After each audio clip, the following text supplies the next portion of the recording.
It's your boy Metal. Using the fern instead of the laptop because, yeah, that's being special. I'm just going to have to break down and get myself a brand new setup to do these things. Anyweasel. So, let me do a couple more administrative type things here. Get my stuff better set up here. Hopefully, Justin, what's up, man?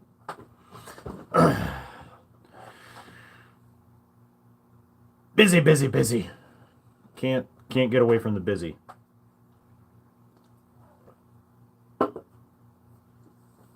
Oh my gosh.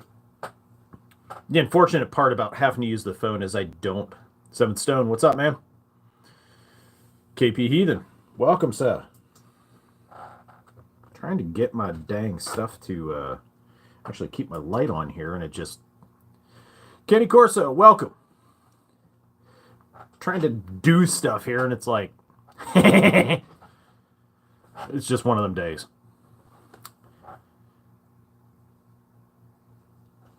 So ACR should be joining us any moment now. I was just texting with him like a minute ago, so... Oh, we are currently on baby watch for granddaughter number 2. Daughter is getting her bags and stuff ready. There's ACR right there. But we are on baby watch for granddaughter number 2. Our daughter is getting her bags and everything. They're already packed, but she's getting everything down by the door, getting ready to grab and go. It's getting close. We had a close call the other day. My son-in-law took her to the hospital, and because she was, it was right there. But now they're like, no, you're 2 centimeters. Go home. That was Thursday. Well, here we are, Sunday. And little Punky, I think she's potentially moving out. So maybe by the end of the day, I may end up being a grandpa for the 3rd time. So we'll see. So, welcome to the Sunday BS Sesh. Didn't really have anything planned for going over... Thank you, Seven Stone. Going over anything specific topic-wise, because there's been so many different things that have been going on that I can fly by the seat of my beard and talk about any of them at any given point, because that's just how my tism is wired. Thank you, Justin. Thank you. Of course you didn't get a notification. I didn't get a notification about... I haven't gotten notifications about anybody's anything for, like, the last several days. So, if... Pilgrim, welcome, brother. I don't know what's going on with that. I think it's weird. It is ducking YouTube. I verbally auto-corrected because my phone likes to do that so much. Fat finger and autocorrect, and going G-O-I-N-G is G-O-U-N-G apparently. My phone likes to correct to going, but whatever. It's stupid. So got me some Viking berry going on here, and I do have a bit of the apple juice for today. Repping mine and Grit and Grace's distillery here, Tall Pines. So, skull. And yeah. I sat down and started doing my notes. Seth, welcome. Can enlightenment be found in civilization? Yes, it can. However, one must look within oneself before going beyond. You have to look within yourself to find enlightenment, to then see beyond thyself.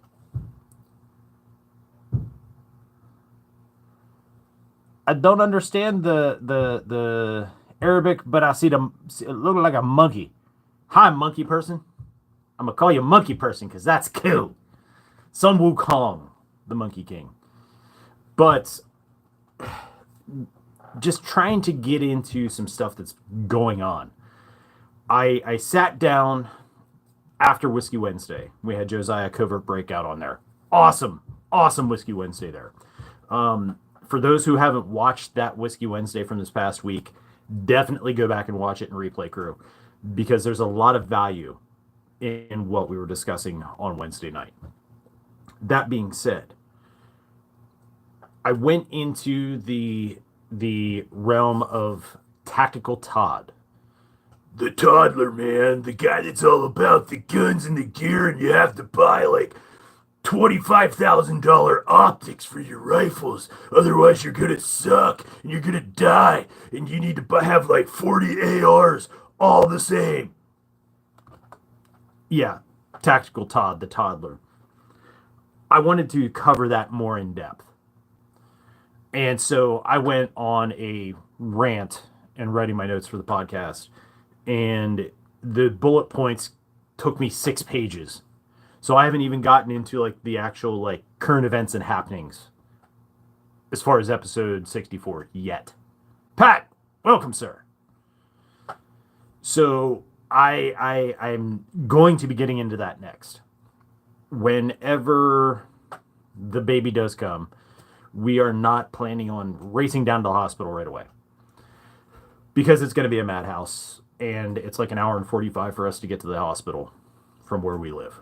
So we're not going to race down there. My wife can go down, do her thing. I am staying here to take care of this, take care of Magnus and the animals, and I got to work. So anyway, I'm hanging out here, and at that point, I think I'm going to dive into doing the bullet points for episode 64.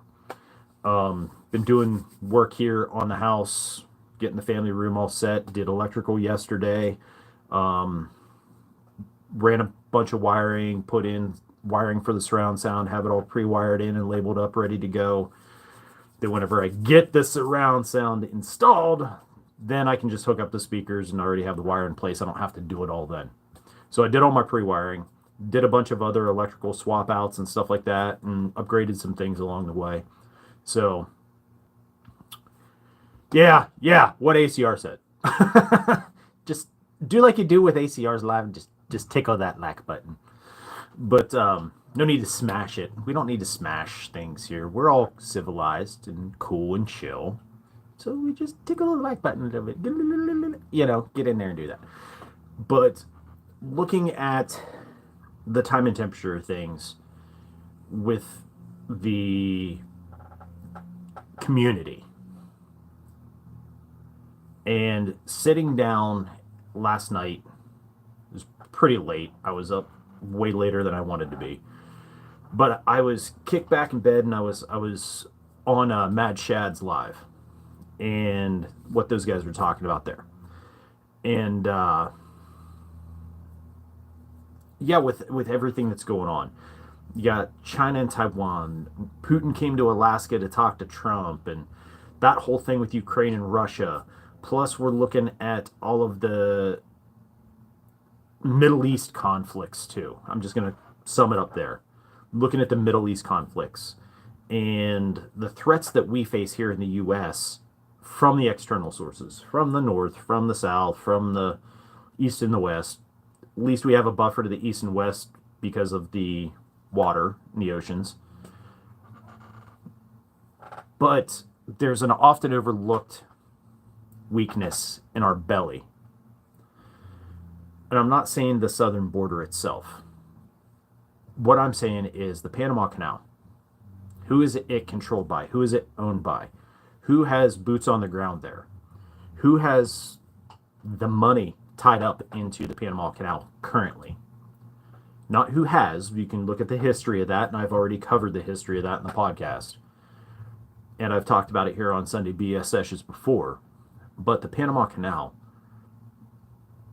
up into the Gulf, because you got that whole Gulf region there too, where, granted, we will see them coming through the water, but it's a hell of a lot shorter trip once they get through the Panama Canal and they're floating around. Oh, we're just hanging out in Mexico. Oh, they're in Mexico doing some things, training exercises with the Mexican military, right?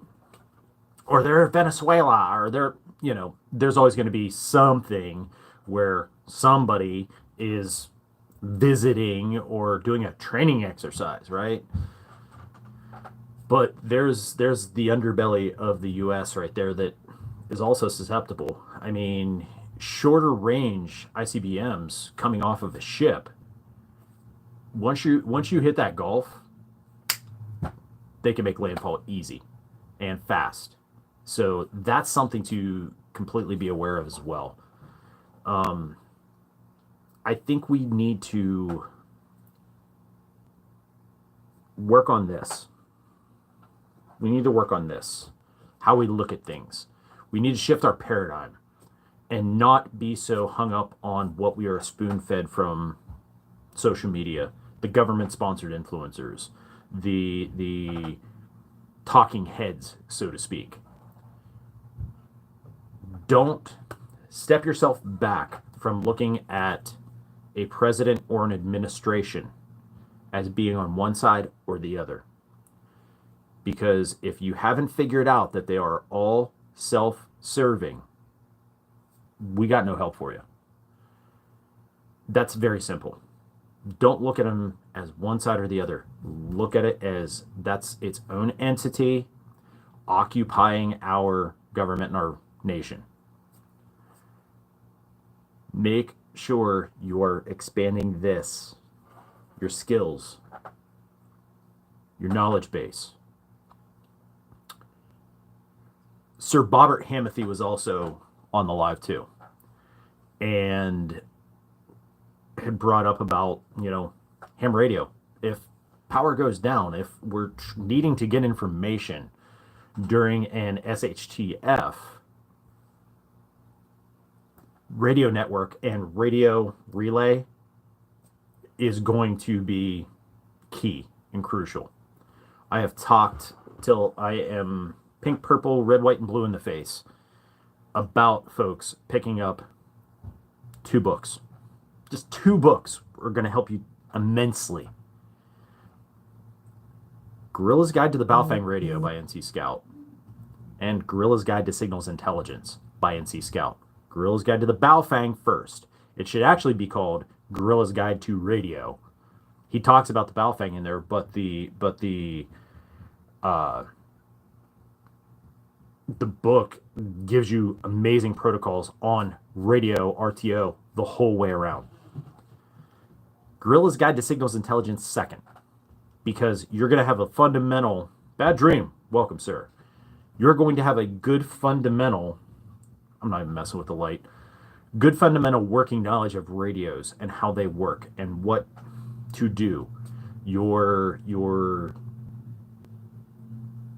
SOPs for using radio, when to use it, when not to use it, how to use it, antennas, how to fieldcraft antennas. There's Special Forces Guide to Field Antennas. That's another good book to pick up. And I'm going to tell you, I talked about it on a Prepared Seas Live before, and he said he was going to do a video on it. I haven't seen it yet. I know he's a very busy man, and everything was going on with his dad and whatnot, and getting, you know, mentally and emotionally back to where you need to be. I get it. SARNAG. It's a protocol by which you transmit and receive. It's kind of like your OPSEC for radio, so to speak, but it's an encryption method you use whenever you're transmitting and receiving. Okay? How people need to understand how to use SARNAG, how to create SARNAG, how to use signals intelligence to intercept information being transmitted by your adversary.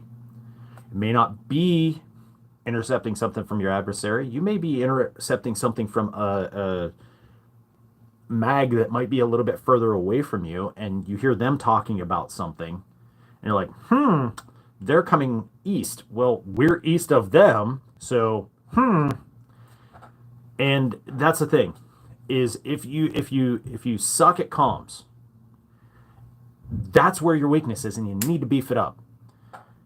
It's not as bad as people think. It truly isn't. It's only as hard as you make it. It's very simple. If you go through this book, the way that Matt explains everything, there's kids learning it. I know there's older dudes around my area that are learning it through this method, that I've recommended the books, and they're learning and they're ripping and going and doing the thing.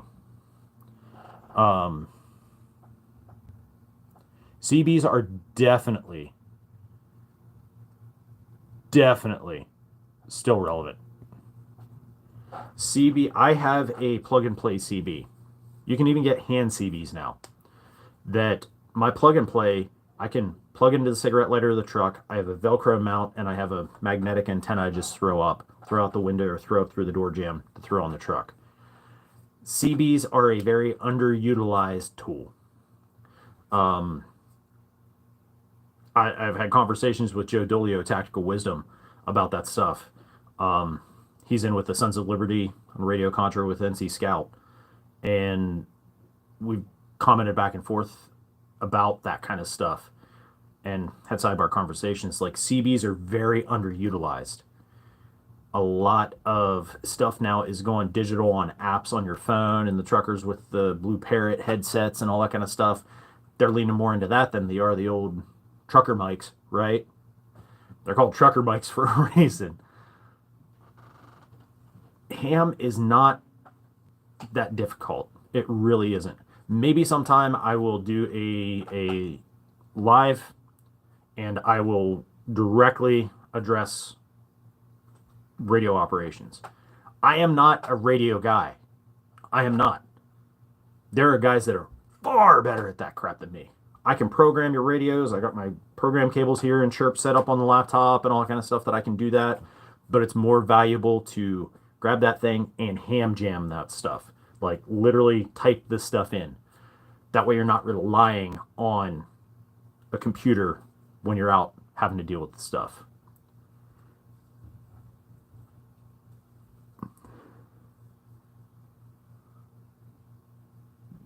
Sir Bobbert Hamothy, welcome, brother. I will be doing that. I will do that, ACR. I don't do like what Jay does. I don't, sell radios and program radios and do all that kind of stuff. Everybody that's around my area, they always come to me for stuff, so I've had to learn that aspect of things.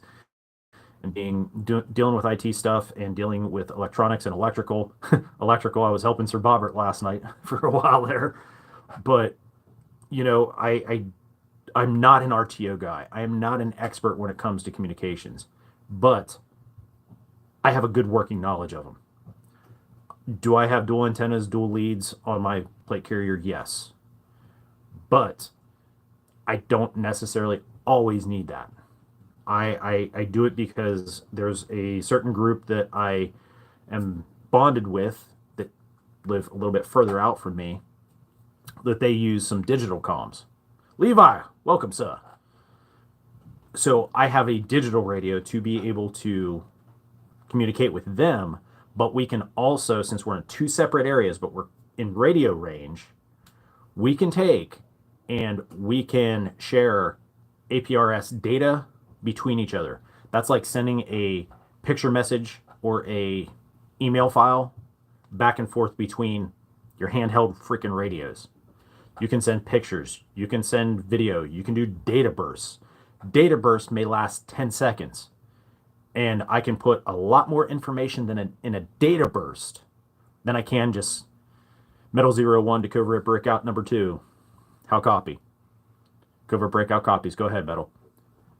Hey, we saw these guys here doing this, wearing this, heading in that direction, carrying this. How copy? Covert breakout copies all. That whole thing there, I could have typed into a message plus more and sent it in a 10-second data burst that he could have opened it up and read it. And it's a lot harder to intercept that 10-second data burst than it is for me sitting there talking to him and him talking to me back and forth over the course of a couple minutes. So that data burst is harder to intercept, especially if you have an azimuth to shoot. We all know what azimuth is. Directions on the compass, your degrees.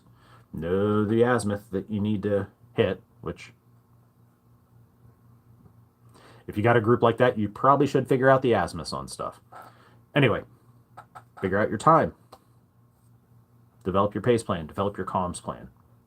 To shoot that azimuth back and forth that I can say, hey, at 1300, I am sending this. That is our SOP. I am sending him a data burst at 1300. I may send him another one again at 1800. Whatever the SOP is, you guys work up for your comms plan.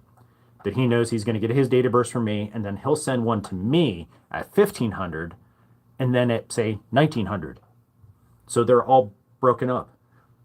Then you take and at random times, random days of the week, so on and so forth, you mix it up that you reverse. Or they're looking at this, they have to look at that exact azimuth, at that exact time that you're sending that data burst. Otherwise, they're not going to pick it up. If they're over here, and you're here, and your buddy's here, and somebody's trying to intercept from over here, unless they're pointing exactly at you, they're not getting it. Only they're getting it because it's received that direction. If your buddy's sending to you up here, they're sending in that direction. It's direct.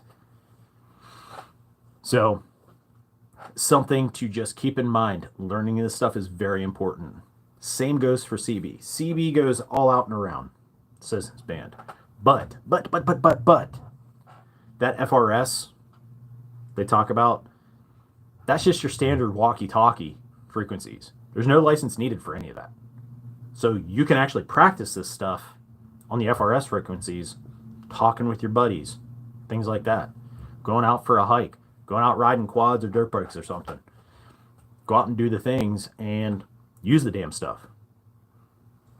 But I'll get into all that stuff. I'll do that on a whole nother live.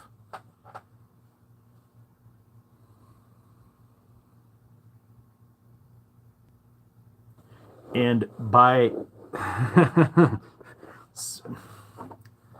some folks may need the pucker powder because the cheeks are going to get tight.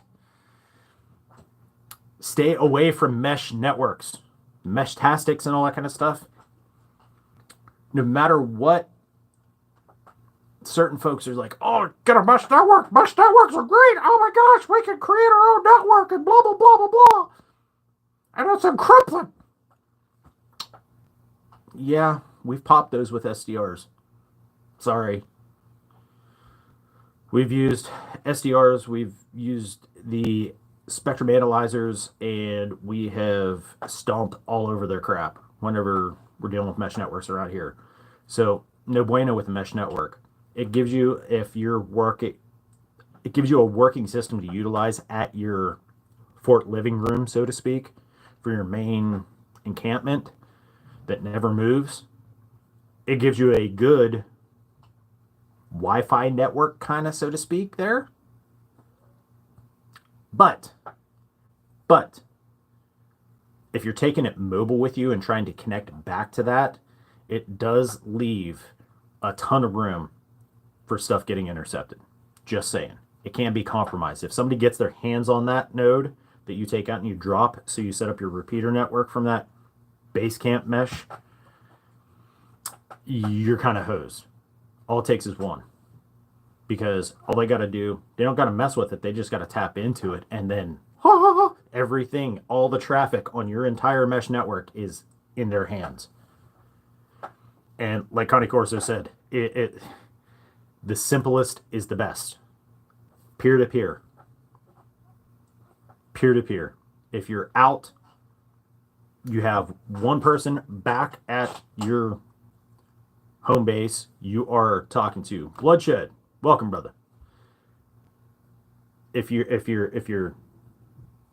talking back to base from, say, out on a patrol, should be on a different frequency than anybody else back at, or even a different band altogether than everybody back at your home base.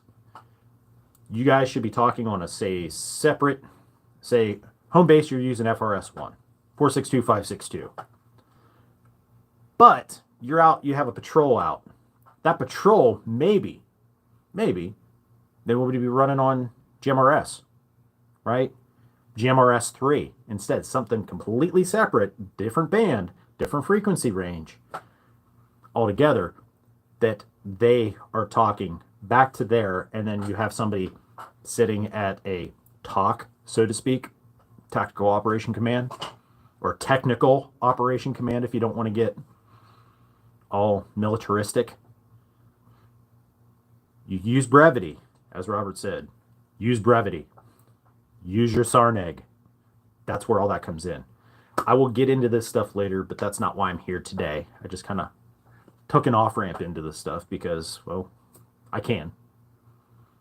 Because behind all this skin, there actually is some gray matter in there sometimes, if I'm lucky.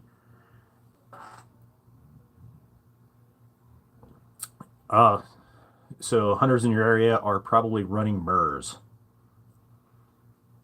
MURS. That is a very popular maritime frequency there. That's what they use.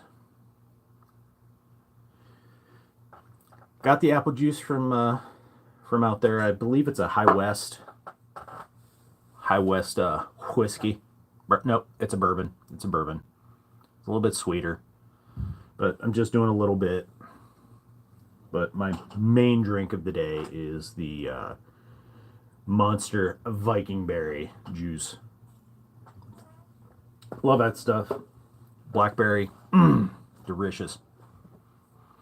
So, besides the comms, having the wherewithal to set up planning, even if you're not utilizing radios and stuff like that, if you don't have, or you don't want to, or you don't have the knowledge base, nobody has it, to get into radios and CBs and stuff like that, maybe, hear me out here. We get together and we go to the Green Dragon Tavern, okay? If y'all know history, you know what the Green Dragon Tavern was, and you know who met there. They may or may not be... let's see, I don't have any of the flags up on my stuff right now. But the Sons of Liberty, okay? They met at the Green Dragon Tavern. They discussed, they made their plans, they did this kind of stuff. Everybody in their areas should be meeting at their Green Dragon, working this stuff out ahead of time. Because it's like pulling the ripcord on the parachute after you've made impact. It's like putting the seatbelt on after you've been in an accident. It's like grabbing the fire extinguisher after the house is burnt down, right? You want to do the work ahead of time. Preparedness, prepper, before. Justin making pancakes. Making pancakes, baking pancakes. If you're intercepting comms, translation, earbuds come in handy. Yes, they do. If you don't have that capability, regular plug-in, not Bluetooth, signature emitting, but regular plug-in style, like these guys, you know, with the little 1.5s and 3.5s, regular earbuds, headphones, you can plug those into an SDR, and depending on the type of spectrum analyzer and everything like that, you can have auto translate on that it automatically translates. You can actually have decoding on that too. Yes, wipe your ass before you poop, and then you won't have to after, right? Or just use the hula hoop.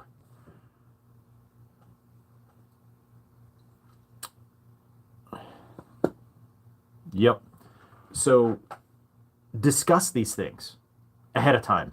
Meet at your Green Dragon, your local Green Dragon taverns with your boys and maybe some other boys, and have these conversations to develop these plans ahead of time, to develop your protocols and your SOPs and everything ahead of time, because we don't know what it's going to look like. Is it going to be, if AI is involved, you don't want to use radios at all. You don't. If AI is not involved, well, use your radios. But, hear me out. Low tech will beat high tech. Most of the time. 99% of the time, low tech will beat high tech. It has been proven. Now, that being said, that low tech approach to communications is very simple.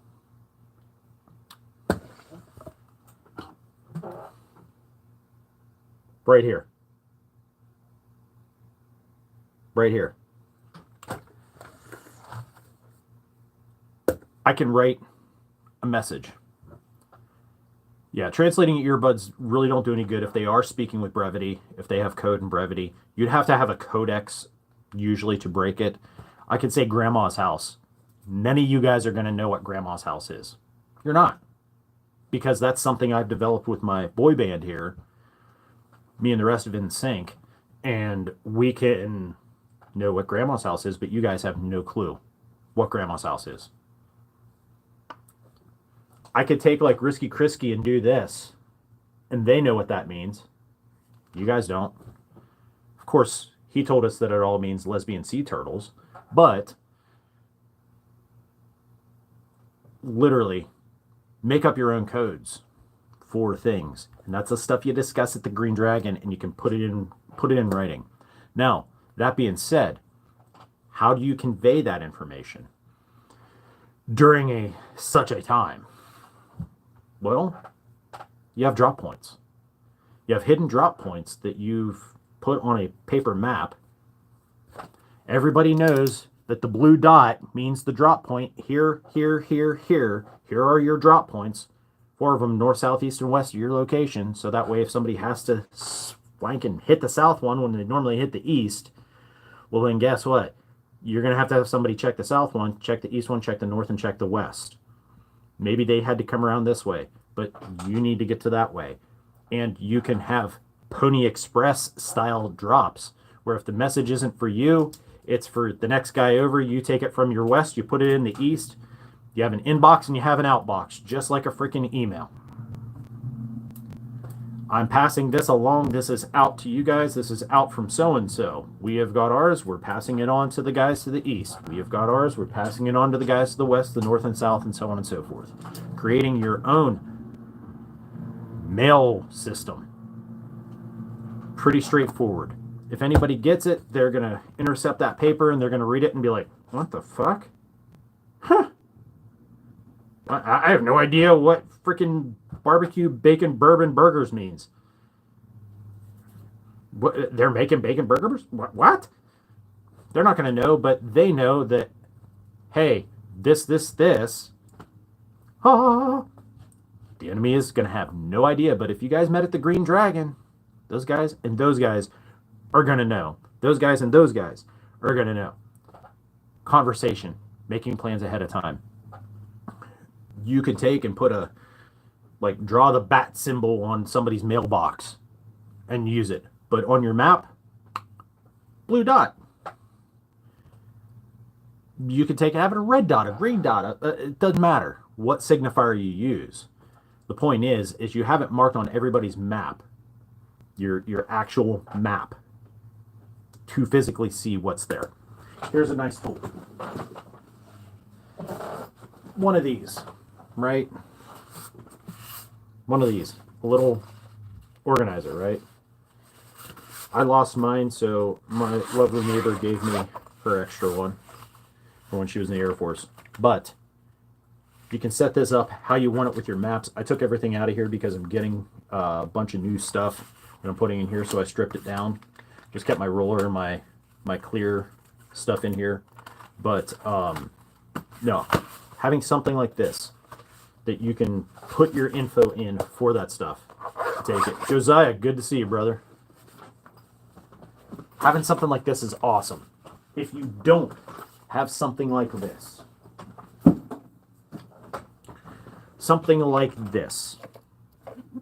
clear waterproof case, got the water ring in it, keep everything sealed. Watertight storage case. You can throw all your stuff in here. And I don't know, have all your pen, your paper, your maps, all that kind of stuff in here, and use this as something to contain and keep your admin stuff and your caveman communications in here. Another thing too is you could do 2 of these out in the woods, mark something up so your groups know what's what. Okay, buried or not buried, but camouflaged or whatever under this tree. It's the oak tree behind the post office. Use something like this. Low tech beating high tech every time. So these are good to have for admin use too, believe it or not. I picked one up. These are like, I got this at Aldi's for like $4.50. They were like 15 bucks. I got it for $4.15 on clearance. Keep an eye out for that kind of stuff. And you're also got back to school stuff going in now. So keep an eye on the back to school stuff, because you can get amazing little cases and stuff like that, and all your writing implements and like tablets and stuff. You can get all that stuff with the back to school stuff, and it's awesome. ACR, brother, good luck with that yard. Hopefully Stella doesn't mess with you too much, so that you can actually get it done and not have to throw the ball 9 million times. Oh, yes. But low-tech stuff is going to beat the high-tech stuff. Josiah knows radio stuff and comm stuff pretty damn well. He knows it far greater than I do.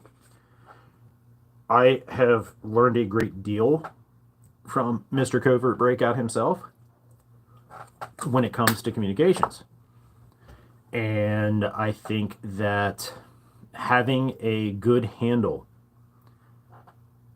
on that stuff is paramount moving forward, because we may get the government intel thrown out there that we hear, but everyone trusts that, right? Everyone's going to trust that. It's going to have to be sussed out, and obviously any information that you intercept is going to have to be sussed out to some degree. But when it comes to them putting out their info, is it going to be real? Is it going to be fake? Is it going to be disinformation, misinformation? Is it going to be half-truths? Is it going to be whole truth? Is it going to be completely false? Because here they're pushing the whole freaking aliens on a spaceship coming down, blah, blah, blah. Really? Really? So we're going to have to suss things out. So we're going to have to figure out all of this stuff in the interim too. And Robert said, use grease pencils or dry erase markers to mark waypoints on your map cases. Another thing that I've done before too, this is something I learned in SEER school, is passing information. You can take one of these, pencil, or one of these, a pen, and you can write, or even one of these, and write on the back of a leaf or on a leaf, and use that for passing information, or draw yourself a little map on a leaf or something, and then when you're done with it, crumble it up and it goes away, and nobody'd even know the wiser. They won't even see the markings, as long as you're not using something like this. Something like this should be good.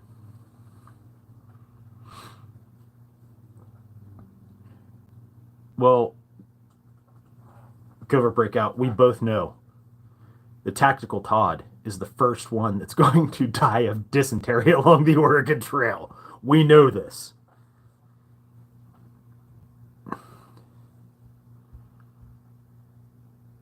I hope the aliens don't come from Uranus. I hear they are. Yeah, Levi, I don't want no part of those aliens from Uranus. I think that'd be a pretty shitty time. But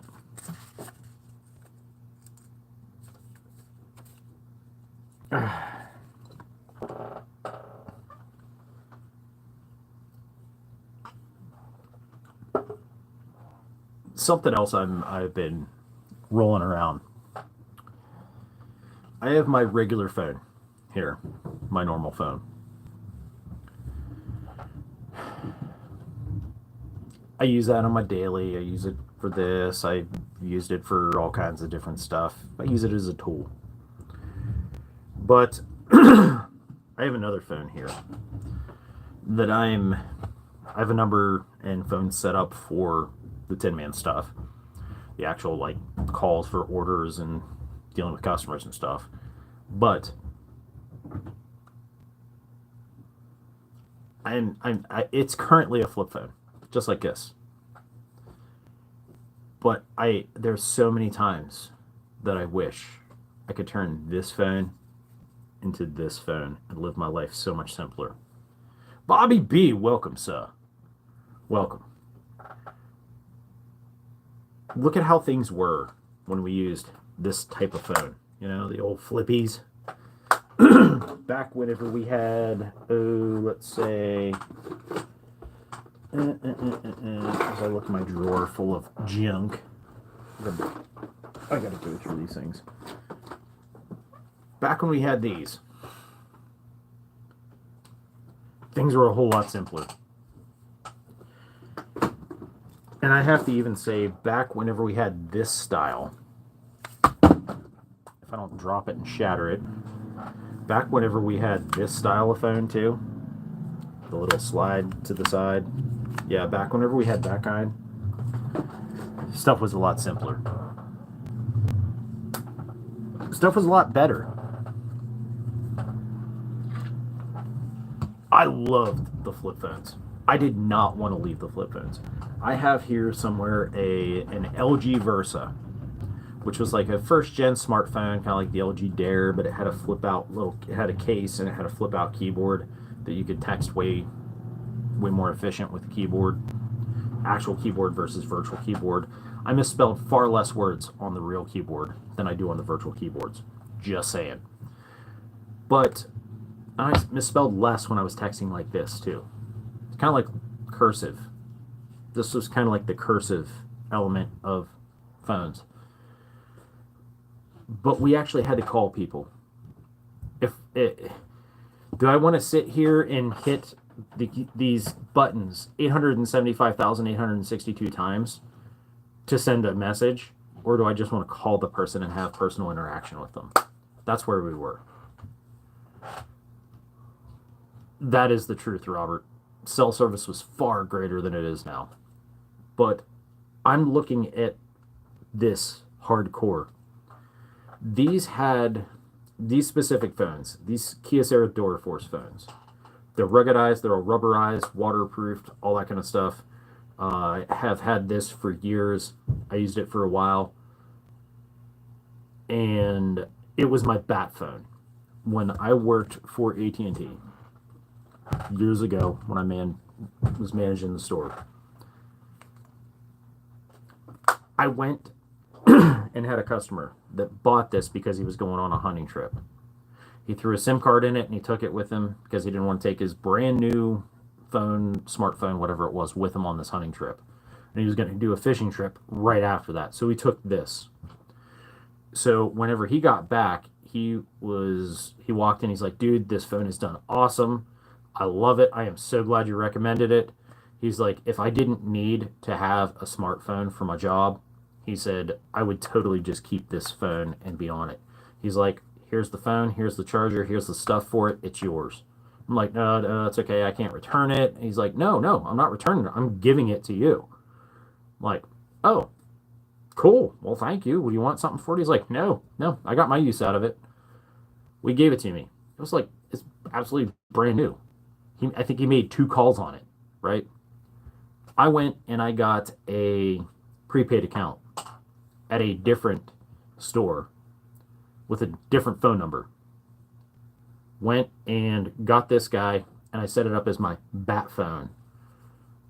My parents, my wife, and my kids, and my immediate family were the only ones that had the number to it because I would get hassled on my days off.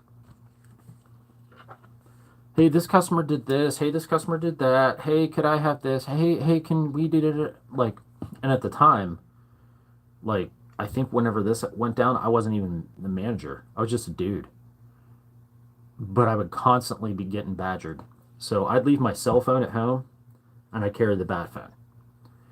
I would love to go to a bat phone like this again, to stay away from the smartphone stuff.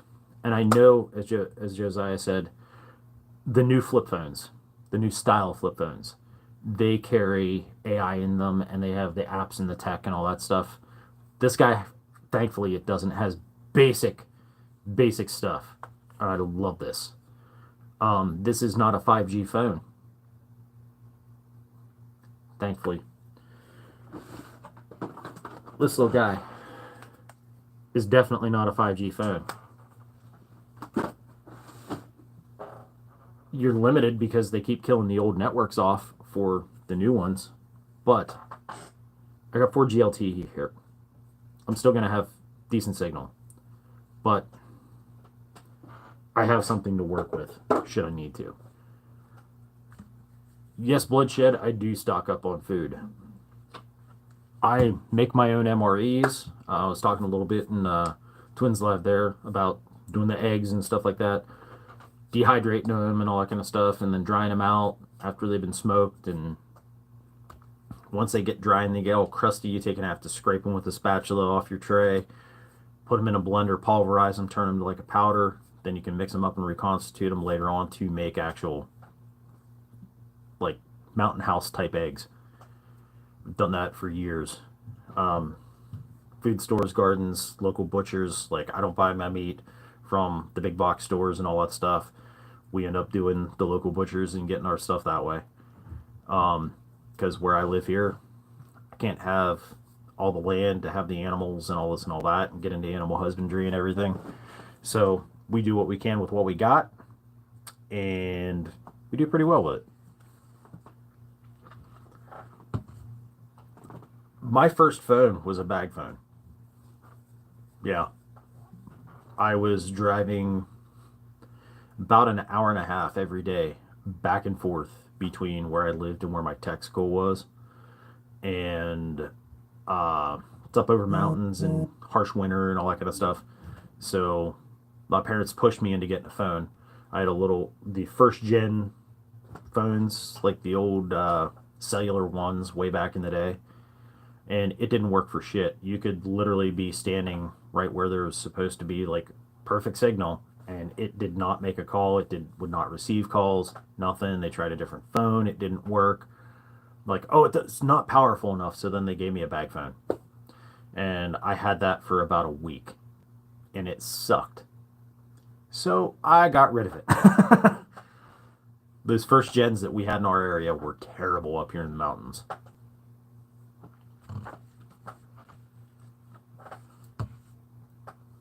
Yeah, we do, like Justin said, we do a lot of hunting and fishing up here and stuff like that. So I don't post those adventures on here. I actually haven't been hunting in many years because I can never get the time off to go hunting. So I have a ton of family that goes hunting, and we always end up getting meat from them, which is cool because they end up getting other things from us. All works out. That whole barter system, the Patriot barter system, works great. Hey man, I need what primers for my shotgun stuff. Thank you, Bloodshed. You mean the one over here, the SIG? That thing is my baby. This one over here, I'm not touching it, YouTube. I'm pointing at it in the background. That is my DMR. That thing is even sicker than the other one. But that little orange guy right there, he is the sickest of them all because he teaches me skills and safely. But yeah, with the trading and stuff, I need primers for my shotgun.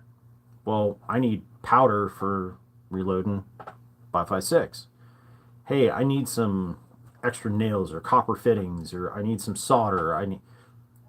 Y'all trade stuff up. That's why I've talked in depth about having consumables, screws, nails, pipe clamps, all that kind of stuff. All your hardware, Everybody should have like a mini hardware store in their house. So that way, when you do need something or somebody else needs something, like my next door neighbor and I are constantly going back and forth trading stuff up. Because, well, I needed to borrow his 18 gauge brad nailer for doing the wall out here in the theater room. Well, he had the 18 gauge brad nailer, and I had a pack of 5,000 frickin' 18 gauge brad nails. We traded up. He needed my floor jack for working on his truck here a few weeks ago. Took my floor jack over, and he used my floor jack. He loved it so much he went out and bought one a couple days later. He just didn't have one, so he borrowed mine. We work back and forth. And that community is very important to have. Doing a fish reviews. That's cool, Levi. Heck yeah.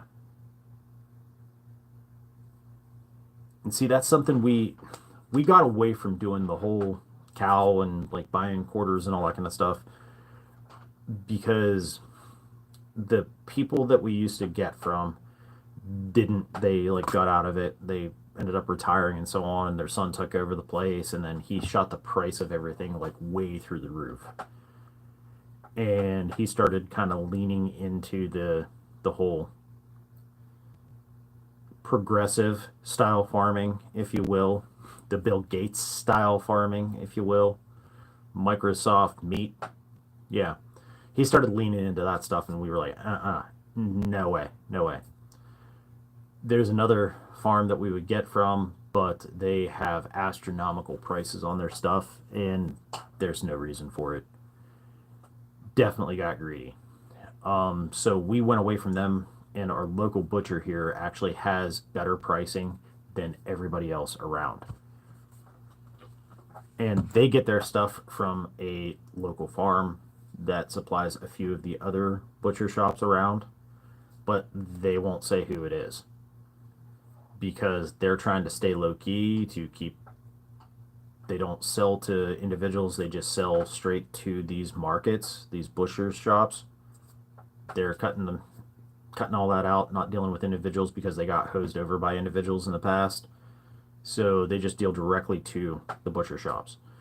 The butcher shop we go to here, where I get all my steaks and all my stuff from, they take, and let's say we looked at a T-bone in Walmart on Friday when we were at the store, just to compare. Didn't buy it, just looked at it to compare pricing and so on. They were terrible cuts of meat. I mean, terrible cuts of meat. Hardly any meat on this T-bone. And they wanted $24 for that one T-bone that was like maybe a pound and a half, if that. The store we went to, the local butcher shop store, the actual like country store, a little market, we got two T-bones that were like well over an inch thick that we paid less than $20 for. And they were amazing cuts of meat. They ate tremendous, delicious on the smoker. Like, you're not cutting it, you're just pulling it off the bone with a fork. I mean, it was amazing. Cut it with a spoon, you know. We'll get that from them. But you go to the big store or go to these other places. The one place we used to get meat from, and it was so overpriced, I said, hey, what are your T-bones going for? And I saw them here a while back. They were like almost $30 for a T-bone steak from this other local farmer. I'm like, wait, what? 27 bucks? Almost $30 for one freaking steak.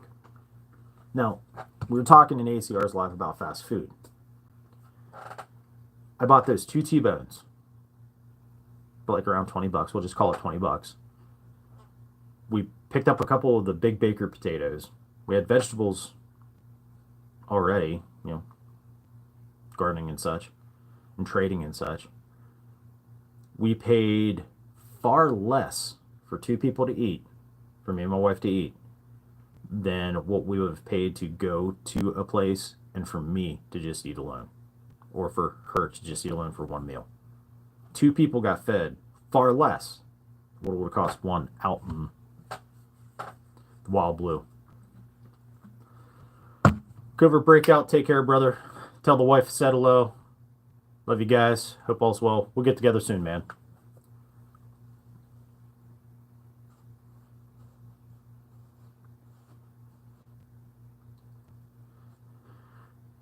Yeah, I mean, Justin, if you're willing to do the bartering for the tattoos, that's awesome.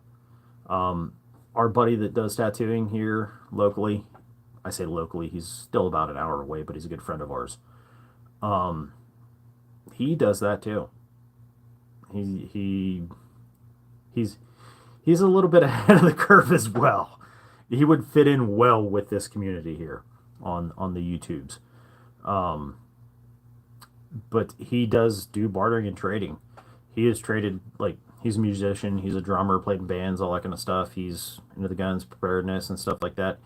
He's traded parts for his Jeep. He's traded, cymbals. He's traded drums. He's traded PA equipment. He's done all kinds of stuff like that for, he does a tattoo and thing, and they pay him with PA equipment. They pay him with parts for his Jeep, whatever. Guns and ammo and all that. He's done all that before too. So, pretty cool. Pretty cool. So,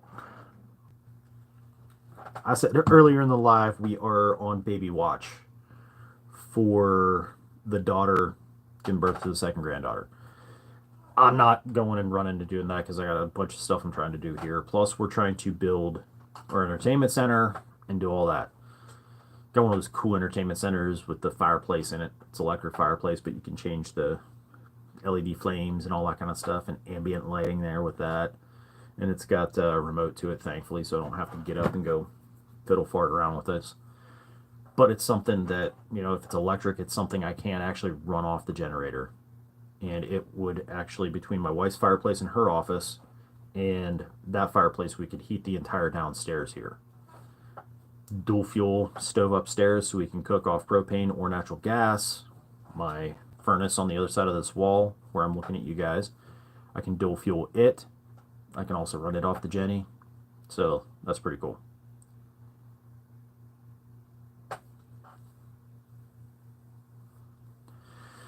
So that's where we're at. That's where we're at. I will get into the comp stuff on its own live. Probably won't do it as a BS sesh. It'll probably just be like one of those random, like I'll put something together and do it. I do want to jump into the. I know he's going to do it. He's not here because he's mowing. But I know ACR is going to tag my ass in that video for doing the $5 budget Minuteman meal thing. I know he's going to do it, so I'm already doing the gymnastics. Now you're cool, Pilgrim, man. Just drive safe, man. We just talk to you. I just talks to you. Keep you entertained while you're on the road.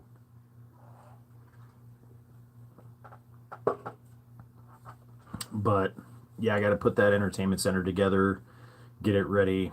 Next phase is doing some shelving and some wall art stuff, doing those things to get it all done so that way this winter we can actually enjoy the place versus having to do work.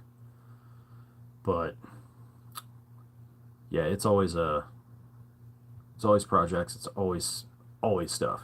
I've been very, very lax in doing videos for quite a long time.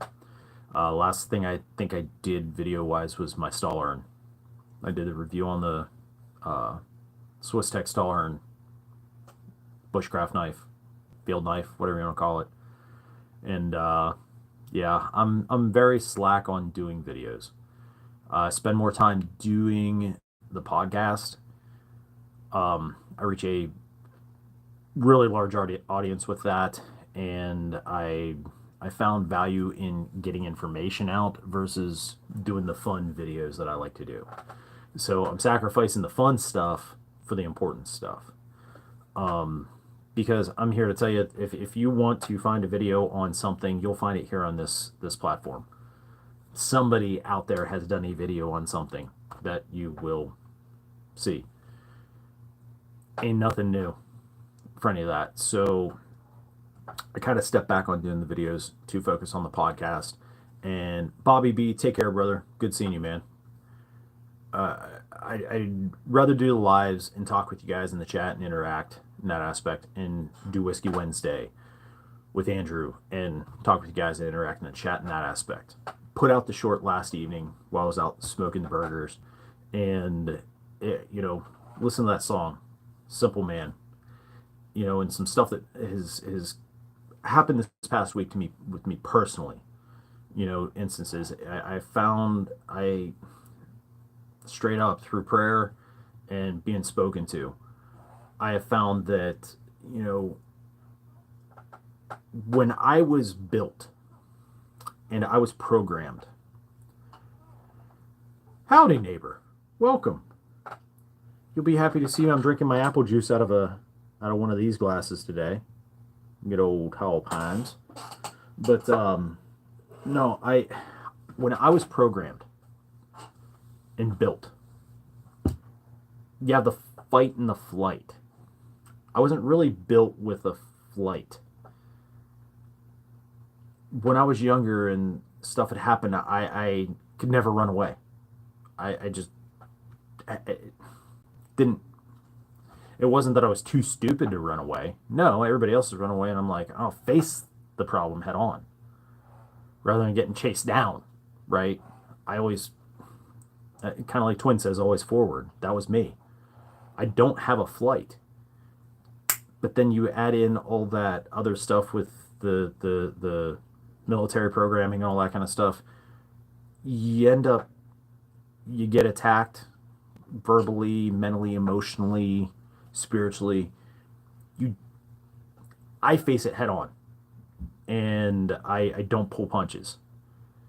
Doesn't matter. I just don't, because it's like, shot comes across my bow, I'm ready to engage. And I like to assert dominance by sheer firepower and shock and awe, right? But after some stuff that happened this past week, I was reflecting on it, and I had prayed about it and everything, and and then hearing that song while I was cooking there, I was like, yeah, we don't necessarily need to be tactical always. We also need to learn to be tactful. Not necessarily come from a place where you're always doing the things and doing this and running this. Sometimes we need to look at things through a lens of compassion, a lens of kindness and forgiveness. And in doing so, I shifted my paradigm on some things, and I was able to release that from myself, that I was no longer carrying that burden, because something happened and I just engaged immediately, and I shouldn't have. But I was able to make amends and release that and not carry that burden and that stress any longer. Neither was the other person. They were able to release all of that. Apologies were exchanged. Everything was good. It got hugged out. Don't always have to go to this. Don't always have to go to this. You can look at other ways. Learn to be more tactful rather than tactical at times. Know when to use which T.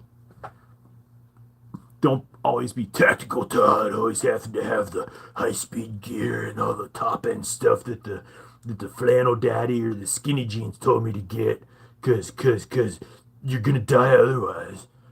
Don't be tactical, Todd. Don't be like me in that aspect, and always be headstrong and assert dominance through violence and aggression, right? Sometimes you can assert dominance through compassion and kindness. And I didn't something I didn't see. I was talking about being the warrior in the garden rather than the gardener in the war, but both have value. Why not also be a warrior gardener? Just food for thought. Food for thought. Whenever actual shit goes down, oh yeah, the switch gets flipped and Sarge comes out and it's knife hands and doctrine all day. But when the switch hasn't needed to be flipped and we're not in that environment, don't necessarily need to flip it on. And that's something that just, in everything that I've done, all the mental gymnastics, all the soul searching and all of the research and all of the development I've done on myself over the years, it just wasn't clicking until now. So, still good to be tactical, but know when to be tactical and know when to be tactful. Was this about Black Rock Pilgrim?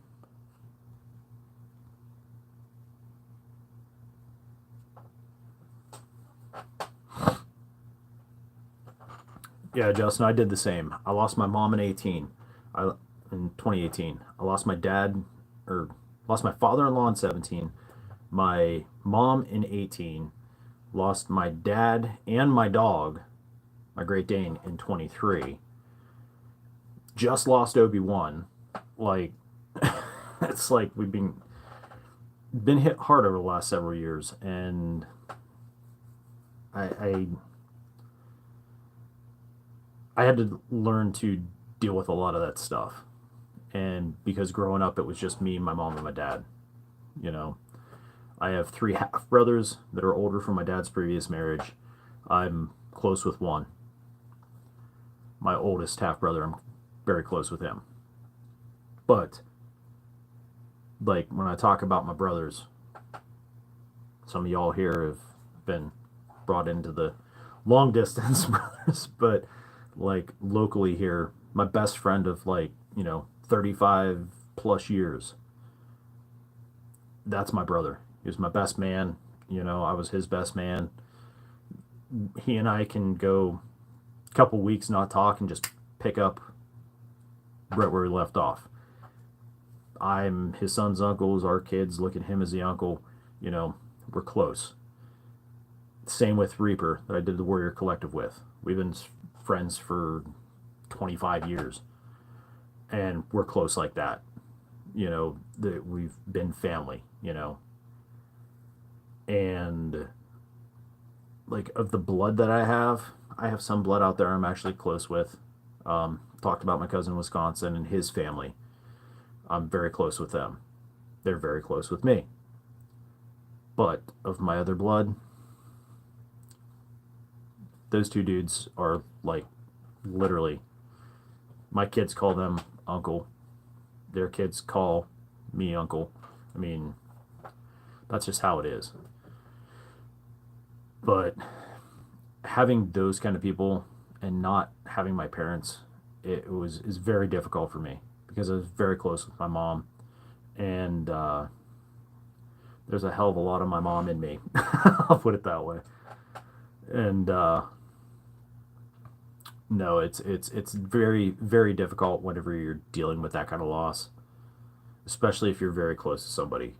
And it's hard. Everybody processes everything differently, but I can tell you, after becoming 100% orphan here, I'm joking about that, but, like, not. I mean, I'm 100% orphan now, but one of my ways of dealing and processing, I have found that I'm learning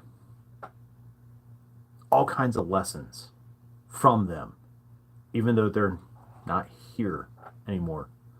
Stuff I may not have picked up on when I was younger, or different things they said to me that I didn't get at the time, I get now.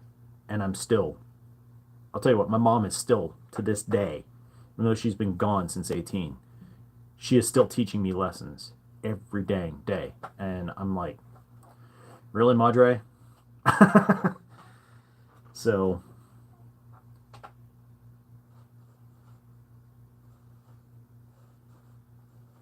that sucks, Justin. That really does. I my nephew, talked about him here, gave him a shout out for his birthday on Whiskey Wednesday. He's actually buddies with Josiah too. They're about the same age. Um, his grandfather, my father-in-law, literally died on his birthday. My father-in-law literally died on Raven's birthday, and that hit him really hard.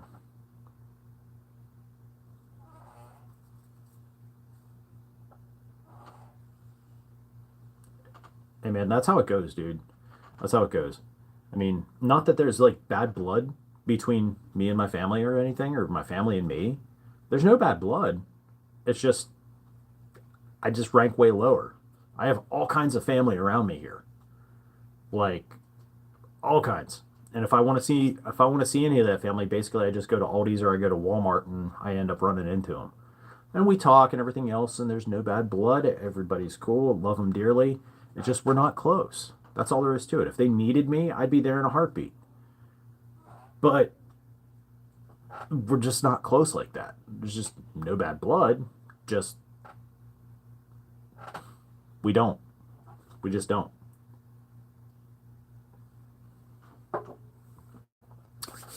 I am going to shift what I'm talking about here for a second. Whiskey Wednesday will be here regular time, 7 p.m. Eastern, 6 p.m. Central this coming week. Um, we're tweaking some things with guests and trying to schedule guests and so on and so forth to have people on. Um, we're trying to reestablish the cadence from whenever Andrew was sick and how we had to reshuffle some things. But we're going to beginning a guest like as the cadence would be. We just had Josiah on. Then this coming week, technically, I'm actually late shift this week, so it works better for me if we don't have a guest because I'll have less time to work with a guest and doing sound checks and things like that, getting them set up in the studio and so on. Anybody who's in here who's been on understand how I have to go on and set their mics and do all this and make sure they don't get feedback and make sure we don't get feedback on my end or on your end or Andrew's. So I have to go through and do all that kind of stuff. Um, Works better for me when I'm not on late shift that week. So we're trying to keep the cadence when I'm early shift. We have a guest, so I have more time. Which this week would be no guest. The following would be a guest. So we're working with that. But I was in the state store yesterday. And Archangel, what's up, Jay bro? Good to see you, brother. While I was in the state store, got talking with one of our buddies in there about a couple different things. Like he's the one that recommended the Puncher's Chance whenever Mrs. went to go grab me some whiskey one time here a while back. Recommended that. He recommended the Noble Oak to us because he knows what I buy and what I like. And they were getting rid of like Nelson Brothers is basically what I used to drink all the time. It's kind of like what Noble Oak is. I mean, it's very good. It's right on par with that. So he said to me about, is there anything that I would maybe like for them to get in? And I said, well, yeah. I got a catalog. He's like, we get 4 new things that we can request through the PLCBA, the Pennsylvania Liquor Control Board, right? They allow them to get new things in because it's ran by the state. So I told him a certain whiskey to get in. And he said, you know what? You're the 5th person this month that has said that to me about this whiskey. And we get 4, and the 4 for September is already taken.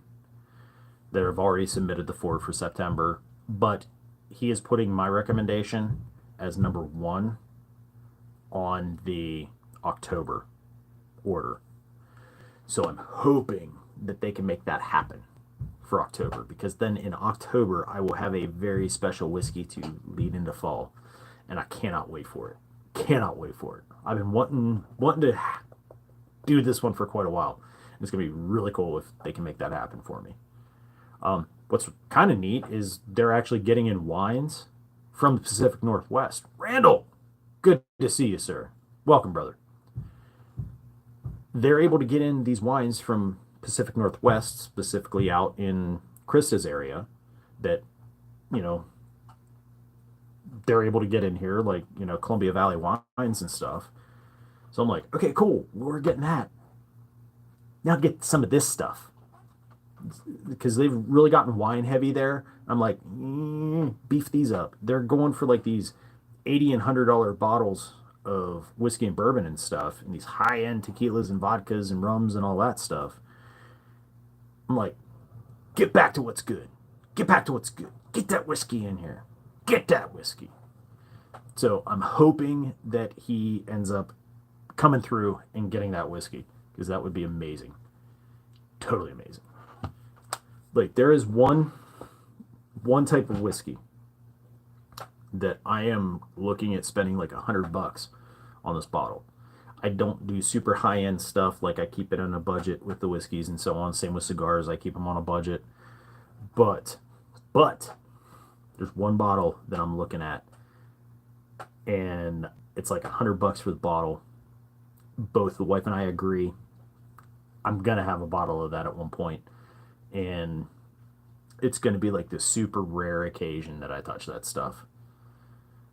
Simply because the bottle is really cool. It's really cool, but it's Joseph Magnus. It has Magnus big on the bottle, and I want that bottle because it has my boy's name on it. So I can have a bottle of Magnus whiskey. That will be amazing. I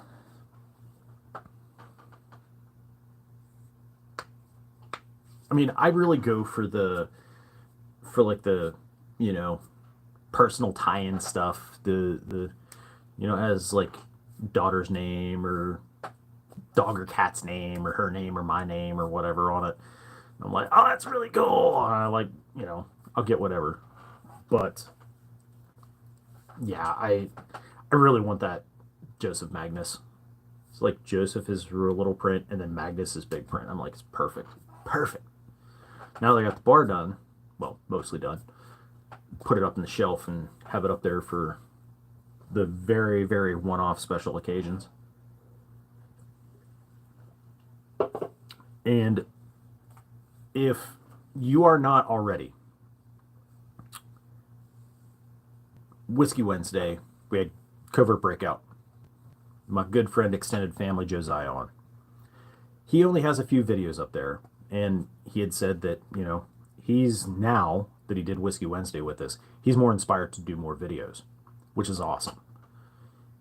And he has a video on there about Rit dyeing gear. That video is amazing, and he's got the recipe there, what he does, how he does it. I'm looking at doing that because I bought a bunch of ACU and ABU, like the Tiger Stripe Air Force ABU and the Army ACU stuff. I just got another pair of pants yesterday. They're like $10 at Salvation Army. So I'm going to be having a massive Rit dye party, and I may just do live whenever I go to dye that stuff. Probably going to be doing it here, if I had to guess, probably be in the next month. It may end up being like a Friday evening thing that I do that.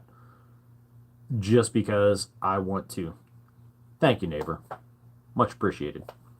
I want to get that stuff dyed before winter and fall. That dye, his recipe for it, best I have seen. The way his stuff turns out is just beautiful for our AO. So if you have a climate that is similar to that of Pennsylvania, beautiful, beautiful recipe for camo. To get away from the ACU and the ABU and that grayish, greenish kind of, yeah. awesome. Sometimes you can pull it more brown, sometimes you can pull it more green, but with the digital breakup in there, it actually looks really freaking good. And he's got it on his channel, so y'all can check that out.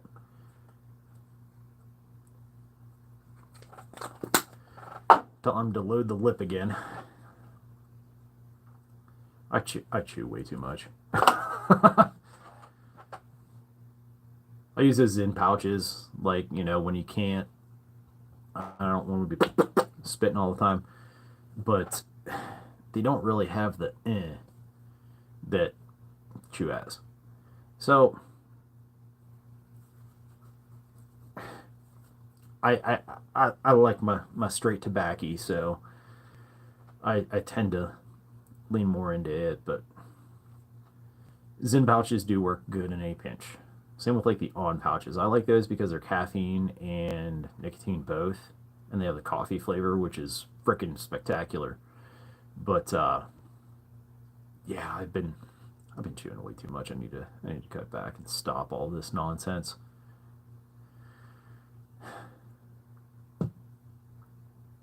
I always said, yeah, by the time I turn 40, I'm going to quit chewing.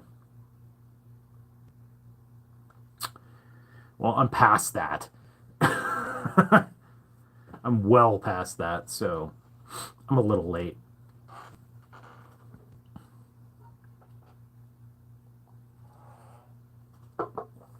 Oh, I'm telling you, Grace, those on pouches are actually quite tasty. They have like a caramel coffee kind of vibe to them, and they're like, you can get them in like 2, 4, 6, 8 milligram nicotine. Some of them have 0 nicotine. Just depends on where you go to get them and what strength they carry them. I know Twin will use the ons occasionally, and I know he'll do like a 4 or a 6, and I'm like, dude, I do the 8s, and I'll put like 3 or 4 of them in my freaking face because it's like, I'm so used to like double dipping the regular chew pouches. I used to do 3 pouches, now I only do 2.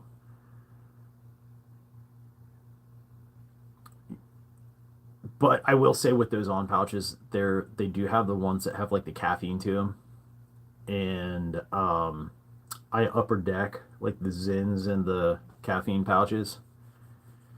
I will lower deck the craw diddly, the old chew. Yeah, nicotine, once you get past it, like smoking was easy. This chewing, oh my god. Like the whole time whenever I was doing martial arts and I got into MMA, I quit smoking no problem. When I got into the military, quit smoking no problem. Doing the DoD stuff, quit smoking no problem. Got out, started smoking again, whatever. Then I dropped it, like whatever. The whole time though, I just could not give up the chewing. Everybody I know either smoked or chewed. There were very few people that did neither that I knew. And yeah, it's getting to the point where there's a lot of people actually stopping drinking too. Consumption of alcohol is going down nationally. And it's not one of those things where we need to step up and do our part to consume more. No, we should probably be more mindful of moderation. And Archangel, dude, I love pipes. I figure when I'm a old grandpa, not when I'm, you know, now when I'm a grandpa, but when I'm older, retired, I'm gonna do the pipe. I think I'm gonna do the pipe. Cherry vanilla.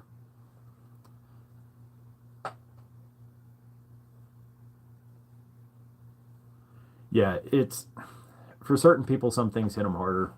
For me, the chew hit me harder than the cigarettes did. Both my parents smoked. I was in that environment back then. We were talking on ACR's Live about McDonald's having ashtrays and the fast food joints having ashtrays. You could smoke in the hospitals back in the day. Like the doctors would be standing there talking to the patient and light up a cigarette in the patient room. I mean, and they had the ashtrays all throughout the hospitals and stuff back then. But for me, leaving the cigarettes was easy. Quitting this stuff was hard. 120, huh? I saw, Wait, let me go back. Special Operations Salute Whiskey. Yeah, 125 bucks for a bottle. Oh, that's spicy. And you know, my parents, they actually got away from like buying cigarettes, and they started buying tobacco in tubes, and they had the little hand roll machines and all that kind of stuff. And you know, I know how to roll a cigarette. I know how to do all that. I know how to use the machines. Like I've done the cowboy hand thing before. I got pretty good at getting the roll down. They weren't the best, but they worked. But and not for the other reasons where you're putting the green stuff in there. Never did any of that. Um, this and the whiskey is about as hardcore as I go and smoke my cigars. But well, I digress. I do partake medicinally in the comes in a grape jelly jar, Smucker's jar from down in the holler, that jet fuel. Yeah, medicinally, I will take that stuff if I get a really bad cold or something like that. I will hit the White Lightning.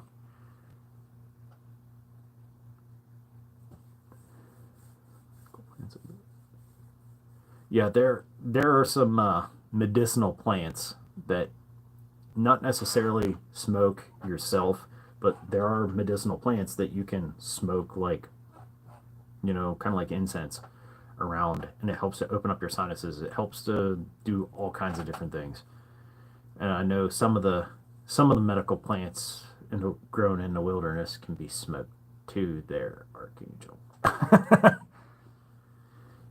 Is guitar-based music dead? Absolutely not, man. The alphabet soup there. Guitar-based music is definitely not dead.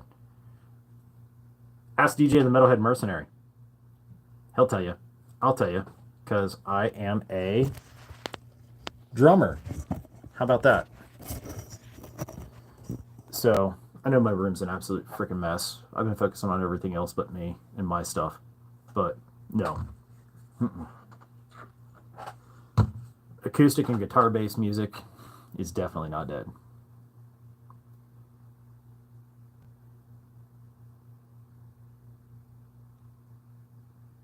Yeah, Robert, that's definitely a keepsake. That's definitely a keepsake.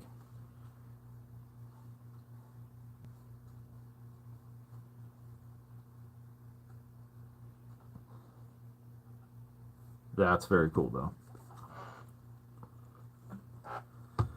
Let me see, checking on my time here. I've been going for close to 1.5 here, and I am not Andrew, and I will not keep going and crack another beer and stuff like that because y'all got stuff to do. I got stuff to do. By the time I finish this little bit, Grace, we both need to pay Tall Finds a visit. We need to talk offline and figure out when we're getting together and doing that. My email's right here on the channel description. Shoot me an email. Shoot me an email. We'll figure it out. After the baby gets here and she gets back to school, aka my wife works in a school. But when she gets back into school and we get into rhythm, we're going to have to do that because I know that coming into fall, when school gets back in session, the fire pits are so much better down at Tall Pines. They are so much better.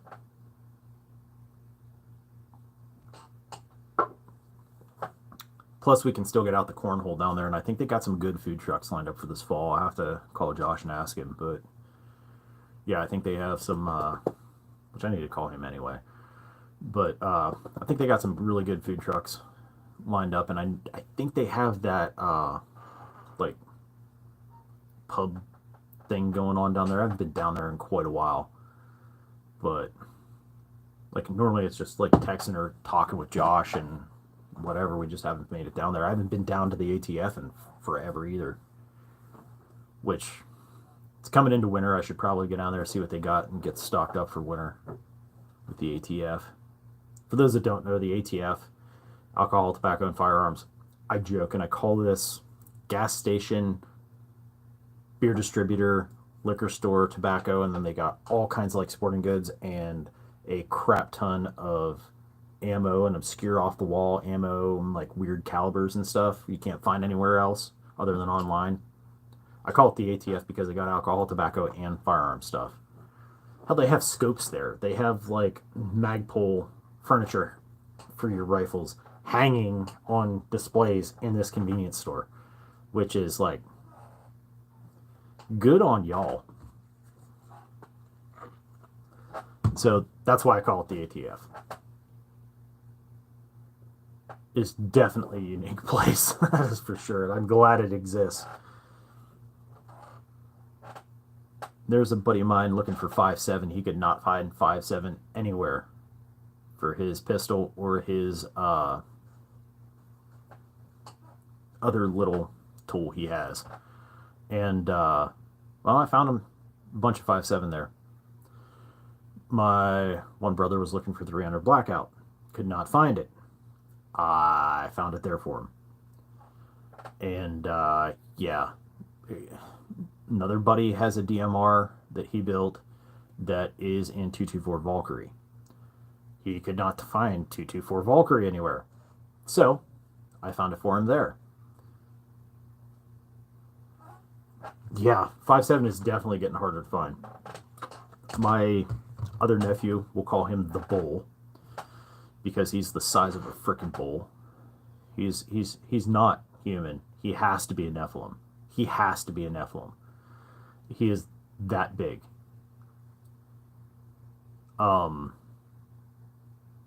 He has a P90 5.7, and when he bought it, he had a hell of a deal on ammo, and he ended up getting something like 3,000 rounds of it at a screaming deal. I think he paid for that 3,000 rounds. I believe he ended up paying what we were currently paying for 1,000 rounds of 5.56 is what he got that 5.7 for back then. And yeah, he doesn't shoot it that often.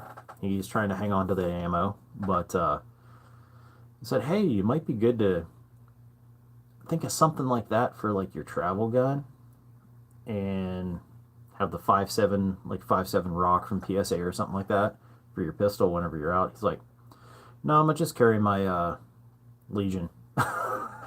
He's also got a 19X, but he tends to lean into his Legion more. Probably because it's all hooked up and has the red dot, and it's all tacked out.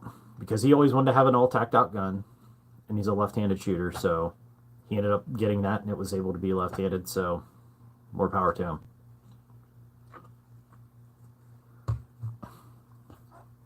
I'll tell you what, man, if you can get that 77 grain in OTM, oh, yeah, man. My little guy I have, it loves the 62 grain. My SIG, my 16-inch, loves everything. But if I use 77 grain OTM on that instead of 72 grain soft point or 62 grain SEP or match or anything like that, if I use 77 grain OTM in my SIG, that thing gets like super tight groups, and hitting the plates, measuring the energy at 500 yards, yeah, it'll smack the shit out of whatever you're hitting. Hence why I went with that little girl right there for my DMR. 123 grain at the same distance, hell of a lot more energy.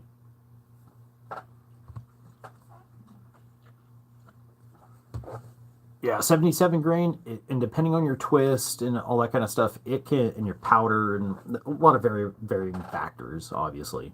I'm not going ballistics bill here, but that 77 grain in some rifles, it will be super tight at 100, but then do your rate of twist, out at distance, it tends to open up more, but then you get a little bit further and it tightens up again. It's really weird how some of that works with the barrels. with what I have, the two I have in 5.56, the short one, love 62 grain, doesn't care as much for the 77 grain at 100. The SIG, it shoots 77 grain beautifully at 100. MOA with it, but when I get out to 500, it's equivalent of 1.5 MOA at 500. So if I'm still trying to take out a target this big, on a silhouette, oh yeah, still does it at 500. Now, that thing, I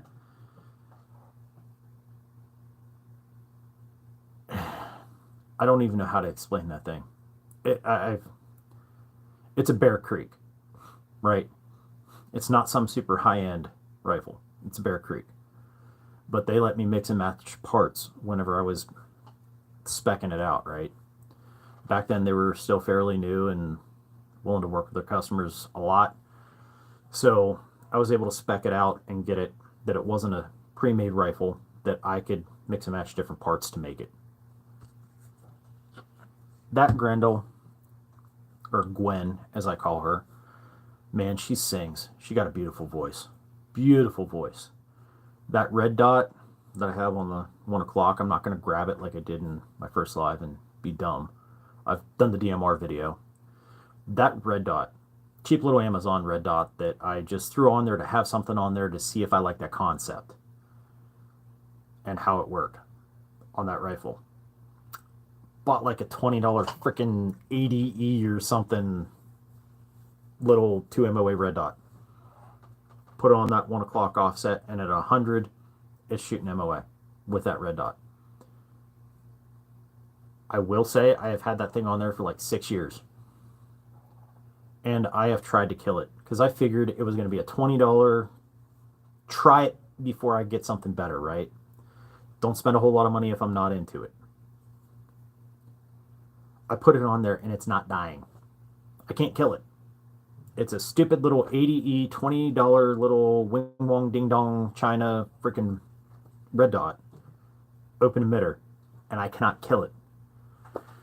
So I'm just going to run with it because it's still running. I have one that I bought to replace it should it die, but it's not dying. It's shooting MOA. The 6.5 to 25 on top, that's a whole nother animal.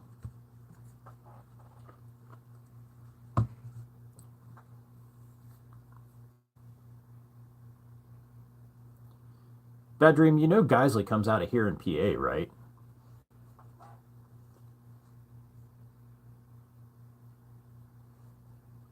I saw, Justin, I saw a guy that put a 3 to 9 on a rifle just like that, like a trail rifle, a 3 to 9. But he did like what I did on the Grendel, and he has that little red dot for closer since he's 3 power.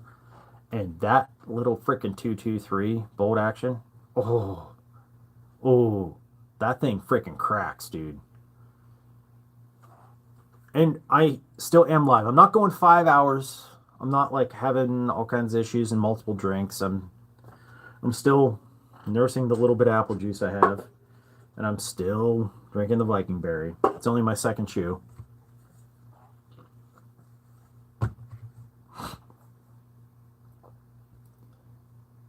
I will say, Justin, I don't know if you have a specific make or model in mind, but if you're looking for something that's on the cheaper side that you're going to be able to take and pound and it's going to hold up but still be cheaper and still shoot true for you, don't roll out like those little Ruger Americans or the Mossberg Patriots. They're actually pretty damn good. I know several people that have them as hunting rifles, and they love them. They love them. Finished mowing and trimming in record time. That is amazing, ACR. I'm guessing you weren't all geared up so you could be faster doing it. That's my only take on that. And he's probably very juicy right now, and he's going to need a shower. But the Mossberg Patriot rifles and the Ruger American rifles, everybody I know that has them, love them. They take them out hunting all the time. They always shoot true for them. They didn't cost them an arm and a leg. And they're winning. Kyber Optics. If you go to brushbeater.store, Kyber Optics, they have great optics, and they're not overpriced. And you can get something like that, like I said, like that 3 to 9 for on top of that thing. Find yourself, it doesn't even matter what kind of red dot you want to do, a little hollow sun or something like that, or do like I did the stupid little CV Lifer 80E or something like that. It'll allow you to be able to do, since it's a lower recoil, you can do that roll like I did with the 1 o'clock, or you can just like top mount like a was it reptilian mount or something like that, the peekaboo up down the gopher the gopher sight as I call it, something like that.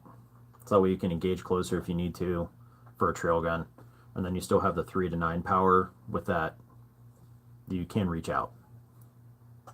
Yep, just like ACR said, needs to work, doesn't need to be expensive, because no need to be a tactical Todd over a trail gun.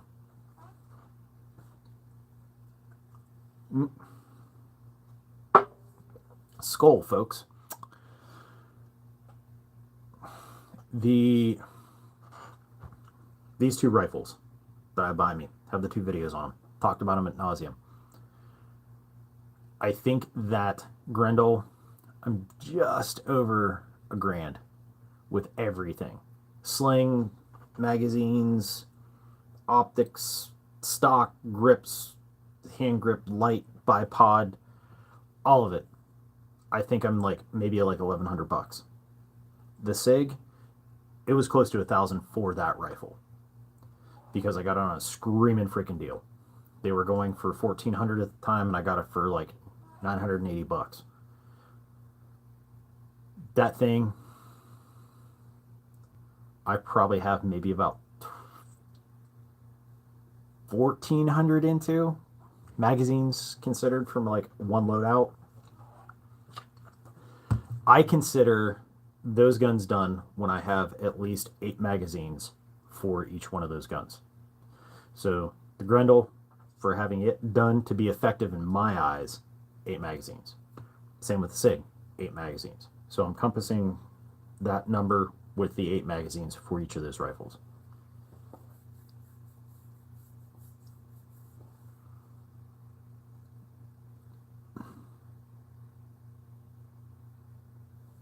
I agree with Robert.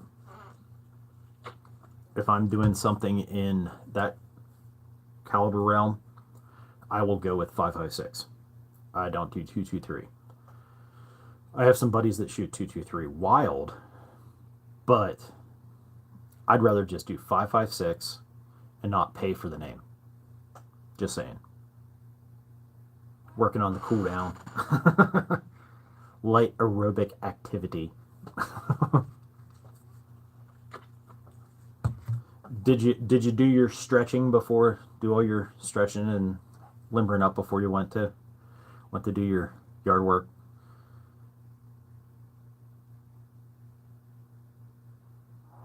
Yeah, Justin, I can email you that stuff. I'll email you links, man. If you still have that email, if you're still using that email you sent me from before.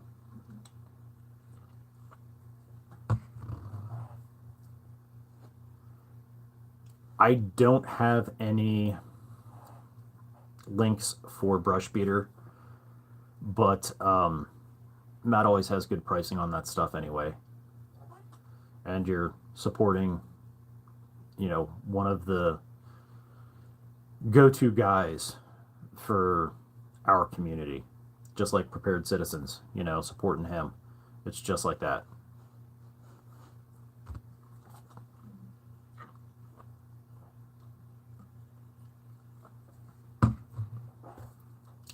I'm going to write myself a note so that I don't forget to email Justin, because I'm prone to forgetting things if I don't put pen to paper.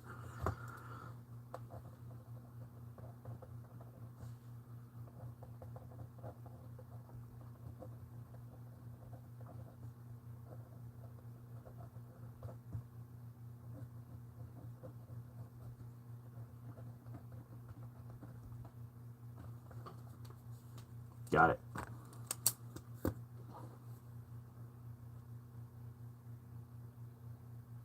Yep, absolutely, Robert. And I believe, if I'm not mistaken, in that case, like general rifle ARs, 5.56 is the go-to, so you can shoot 223. I believe when it comes to the 30 cal area, you go with a 308, and then you can shoot the 7.62 by 51. So it's the exact opposite.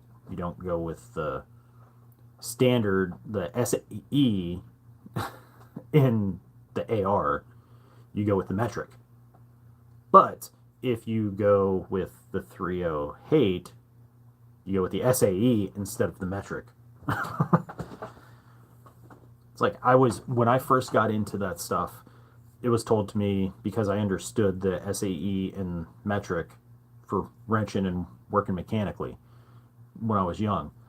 And it was told to me, think of 5.56 as your metric and 223 as your SAE. TMT, welcome, brother. Good to see you, man. Good to see you. Dude, I gotta say, that solar setup, those generators you got, awesome. Awesome. Really dig. Really dig. Great panels. Great kit there. Company I worked for many moons ago. Company does not exist anymore. They got hosed over by the state. They did a lot of work for the state and never got paid from the state. Several millions of dollars. They did a lot of solar and a lot of LED work for the state with the roads and everything else and so on. And then the state refused to pay the invoice, to the point that the company ended up having to go bankrupt because of the state. And it's been tied up in litigation for about 10 years now. They're just dragging their feet on it because it's the state, and the state is overseeing a court case on the state. So of course they're going to drag it out. But we were making panel kits similar to that. Not as cool as those with all the integrated stuff, but everything could be strapped to a panel and had a little carry handle on it with a flip out, so you could just like set it outside an RV or a tent and something to deploy it. Justin, real quick before you take off, man, you still using that same email address, right?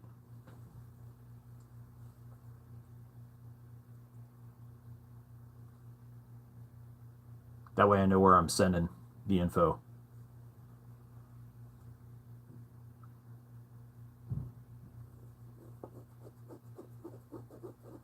If he's still here. Maybe I'll just try sending an email and say, hey, fuckface.